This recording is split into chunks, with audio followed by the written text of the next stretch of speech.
There's a betting system out there called Martingale, and it's a perfect system that works every time. Until it doesn't. So if you think you're going to break the bank with Martingale, I'm going to show you why you might want to hold off before you empty out your bank account today on JackAce.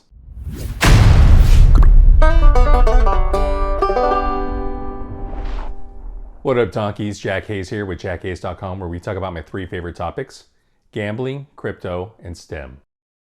And today I'm going to talk about a betting system that's almost as old as gambling itself: Martingale. If you're not familiar with Martingale, it's a system where you double your bets every time you lose, hoping to recover all previous losses and end up ahead 1 unit. So if you start out with a bet of $1, if you lose that, you bet $2 on the next hand. If you lose that, you bet 4, and then 8, 16, 32, and so on and so on. When you eventually win, you'll end up recouping all previous losses and end up ahead $1.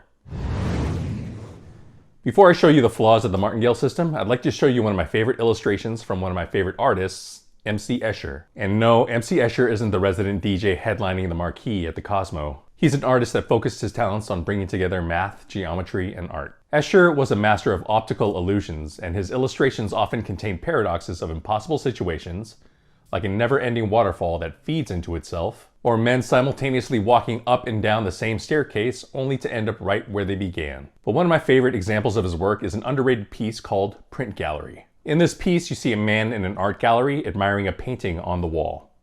It's a painting of a very scenic village with a seaport and buildings, and one of those buildings is the very art gallery that he's standing in. What I find most interesting about this illustration is that despite all of Escher's genius, he just couldn't complete this optical illusion. There's literally no way to complete this illusion because the details of the center of the graphic just can't be drawn. It's impossible to show this man standing both inside the building and admiring the painting that depicts that same building. So to get around this, Escher just decided to leave the center of the illustration blank, and that's where he signed his name.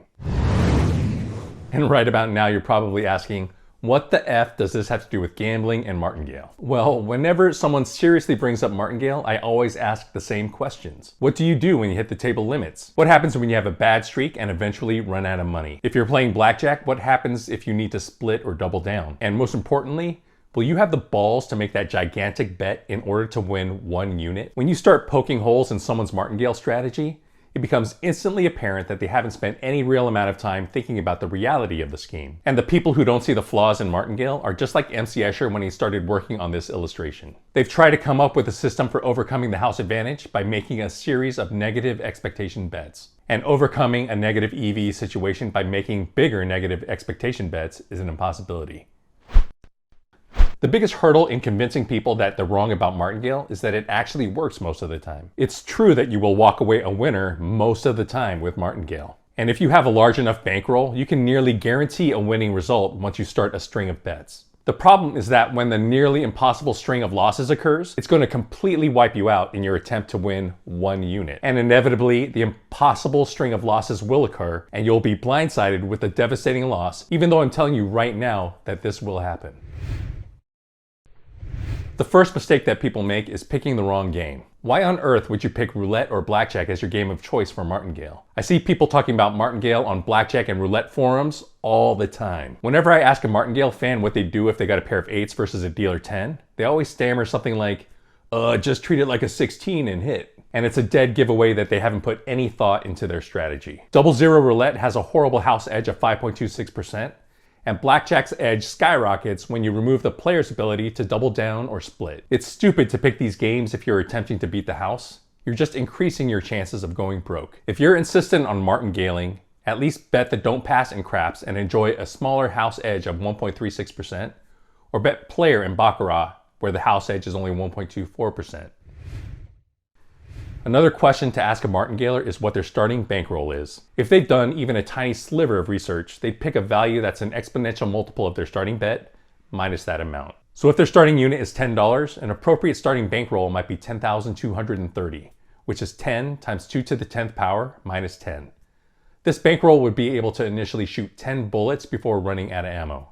After they tell you their starting bankroll, you can also ask how many losses they will initially be able to handle. If they can't answer this, then they're not really exploring the system seriously. And they'll often answer incorrectly. They'll only look at the biggest bet that they can make and assume that their bankroll only needs to be able to cover that amount. And no matter how big your bankroll is, one of the issues you're going to run into is table limits. Every casino has table limits, every table has table limits, and sure, these limits are usually more than someone is willing to bet in Martingale, but they exist nevertheless. And don't tell me that Elon Musk or Bill Gates could break the bank by martingaling at a $15 roulette table. They literally have better things to do. Assuming that you win 50 units per hour at the roulette table, that's only $750 per hour, which is peanuts to them. And finally, will you have the balls to make a $10,240 bet in your attempt to win $10? I got big cojones. You got little cojones. Once you start betting in the stratosphere like this, starts to get real. One minute you might be up 30 units or $300, and the next minute you might be betting $10,240 so that you might be up 310 overall. Most people who attempt to martingale will eventually chicken out and cut their losses before they bet their full bankroll.